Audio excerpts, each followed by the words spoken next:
Welcome to my YouTube channel. তোমাদের সকলকে আমার আরো একটি নতুন ভিডিওতে জানা হার্দিক শুভেচ্ছা অভিনন্দন। আজকে আমি ব্যাকরণের একটা উল্লেখযোগ্য বিষয় নাসিক্য ধ্বনি, এই বিষয় নিয়ে আমরা যে ধ্বনি পরিবর্তনগুলো সাধারণত দেখে থাকি, তো সেটা কিভাবে করব আজকে আমি এই ভিডিওর মধ্যে সেটা কিন্তু আজকে আমি তোমাদেরকে বুঝিয়ে দেবো। আশা করি এই ভিডিওটা তোমরা যদি প্রথম থেকে শেষ পর্যন্ত দেখতে পারো তাহলে তোমাদের কাছে পুরোটাই জল ভাতের মতো একদম সহজ হবে। তোমরা আর ব্যাকরণে আর কোনো ভয় করবে না। ব্যাকরণ নিয়ে আর নাই ভয়, এবার আমরা করব জয়। তো চলো দেরি না করে আজকের ক্লাসটা শুরু করা যায়। সর্বপ্রথম দেখো, এই যে নাসিক্য ভবন, শতনাসিক্য ভবন আর বিনাসিক্যী ভবন, এই যে তিনটে মানে রয়েছে, এই তিনটে মানে তার আগে বলার আগে আমাদেরকে নাসিক্য ধ্বনিগুলো চিনতে হবে, নাসিক্য বর্ণগুলো চিনতে হবে, না হলে কিন্তু আমরা কিন্তু এটার উত্তর কিন্তু করতে পারবো না। তো সর্বপ্রথম আমরা নাসিক্য ধ্বনি কোনগুলোকে বলি? নাসিক্য ধ্বনি আমরা সাধারণত কোনগুলোকে বলি? এক কথায় আমরা বর্গের যে পঞ্চম ধ্বনিগুলো পেয়েছিলাম সেগুলোই হচ্ছে আমাদের নাসিক্য ধ্বনি। তা আমাদের বর্গের মধ্যে ছিল প্রথমে উ, ইয়, মূর্ধন্য, দন্তান্ন, ম, আর এর সাথে যোগ হবে অনেশ্বর। তাহলে এগুলো হচ্ছে নাসিক্য ধ্বনি, অর্থাৎ যে ধ্বনি উচ্চারণ করতে গিয়ে নাক দিয়ে শ্বাসবায়ু বেরোয় তাকে বলে নাসিক্য ধ্বনি। তাই এটার নাম হয়েছে নাসিক্য ধ্বনি। ঠিক আছে, তো চলো আমরা এই নাসিক্যী ভবনটা কিভাবে করব। এই নাসিক্যী ভবন এটাকে মাথায় রাখতে গেলে আমাকে একটা শর্টকাট নিয়ম মাথায় রাখতে হবে। সেটা কি? সেটা হচ্ছে এই চিহ্নগুলো যদি দেখো, মানে এই বর্ণগুলো যদি দেখো, এর পরিবর্তে চন্দ্রবিন্দু বসাতে হবে। কি বললাম? যদি এগুলো থাকে তার পরিবর্তে চন্দ্রবিন্দু বসাতে হবে। সেটাই হচ্ছে নাসিক্য ধ্বনি। তো নাসিক্যী ভবন এই যে ব্যাপারটা রয়েছে, কিরকম আমরা একটা উদাহরণ দিয়ে দেখার চেষ্টা করি।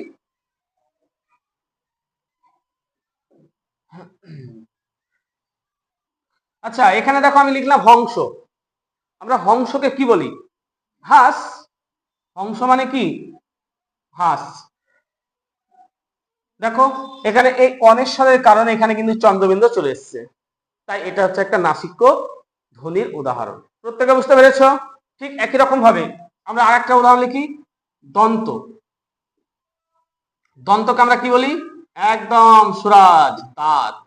তাহলে এই যে দন্ত, দেখো এখানে দন্ত ন আছে, তাই এখানে কিন্তু চন্দ্রবিন্দু চলে এসছে। কঙ্কন। কঙ্কন, এই কঙ্কনকে আমরা অনেক সময় বলি কাকন। কি বললাম? কাকন। দেখো এই উঁর কারণে এখানে কিন্তু চন্দ্রবিন্দু চলে এসছে। বুঝতে পারছি? আচ্ছা, আমরা আরো এক দুটো উদাহরণ দেখি। এখানে দেখো লিখলাম অঞ্চল। অঞ্চলকে অনেক সময় বলা হয় আঁচল। দেখো এখানে ইয় ছিল, চন্দ্রবিন্দু চলে এসছে। তাহলে এই যে এখানে চলে আসছে, এগুলো এই নাসিক্য ধ্বনির পরিবর্তে চন্দ্রবিন্দু গুলো বসছে। আর এখানে একটা জিনিস মাথায় রাখবা, এই চন্দ্রবিন্দু সবসময় স্বরবর্ণের মাথায় বসবে। আমরা যখন বানান করি, যেমন চন্দ্র, এই যে বানানটা চন্দ্র, চন্দ্র থেকে কি বলি আমরা? চাঁদ। আমরা যখন এটা বানান করি তখন আমরা বানানটা কি করি? চয়ে চন্দ্রবিন্দু আকার দ, কিন্তু আমাদের এই বানানটা কিন্তু ভুল। কেন? কারণ আমাদের চন্দ্রবিন্দুটা স্বরবর্ণের মাথায় বসে, ব্যঞ্জন বর্ণের মাথায় কিন্তু বসে না। এটা কিন্তু প্রত্যেকে মাথায় রাখবে। তাহলে বানানটা করবে এভাবে, চয়ে আকার তার উপর চন্দ্রবিন্দু দাও, তাহলে চয়ে আকার চন্দ্রবিন্দু দ, এইটা হচ্ছে সঠিক বানান। প্রত্যেকে এটা কিন্তু মাথায় রাখবে। তাহলে আমরা নাসিক্যী ভবনটা তো বুঝে নিলাম। চলো এবার আমরা দেখি শতনাসিক্যী ভবন।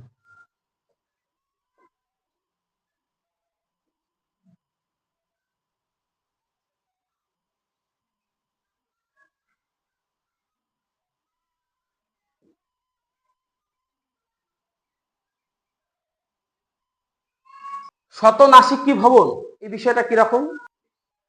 শত মানে কি বললাম? স্বেচ্ছায়। তার মানে এখানে কোনো নাসিক্য ধ্বনি বা নাসিক্য বর্ণ থাকবে না, কিন্তু তবুও কিন্তু চন্দ্রবিন্দু চলে আসবে গায়ের জোরে। তার মানে এখানে চন্দ্রবিন্দু থাকতে আমরা এখানে কি বলেছি? যে এগুলোর পরিবর্তে চন্দ্রবিন্দু বসে, তাই না? কিন্তু এখানে এই নাসিক্য ধ্বনি থাকবে না, তবুও কিন্তু চন্দ্রবিন্দু বসবে। তো এগুলো হচ্ছে তোমার হচ্ছে কি বলতো? এগুলো হচ্ছে শতনাসিক্য ভবন।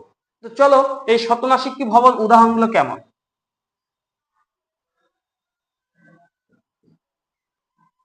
তাহলে আমরা শতনাসিক্যী ভবনটা কিভাবে মনে রাখবো? নাসিক্য বর্ণ না থাকা সত্ত্বেও চন্দ্রবিন্দু বসবে। নাসিক্য বর্ণ না থাকা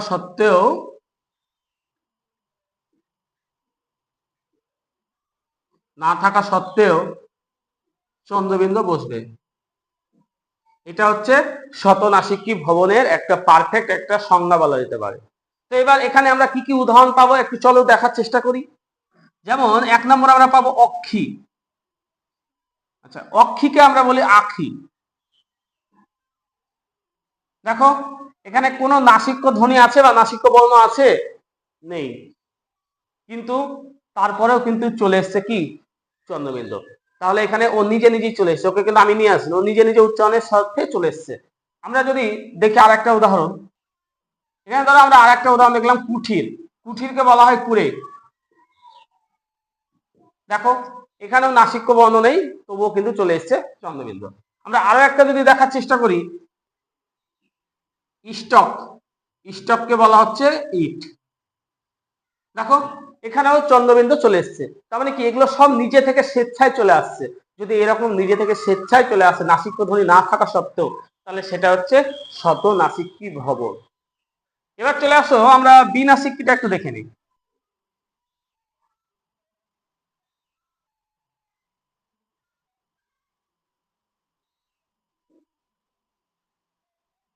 বিনাসিকী ভবনটা কেমন? দেখো একটু আগে দেখলাম যে এগুলো থাকলে চন্দ্রবিন্দু বসবে, আর এখানে এগুলো না থাকা সত্ত্বেও চন্দ্রবিন্দু বসে গেল। আর এবার এগুলো থাকবে তবুও না চন্দ্রবিন্দু বসবে না, তাহলে সেগুলো হচ্ছে কি? সেগুলো হচ্ছে বিনাসিকী ভবন। তার মানে নাসিক্য ধ্বনি থাকা সত্ত্বেও, নাসিক্য বর্ণ বা ধ্বনি থাকা সত্ত্বেও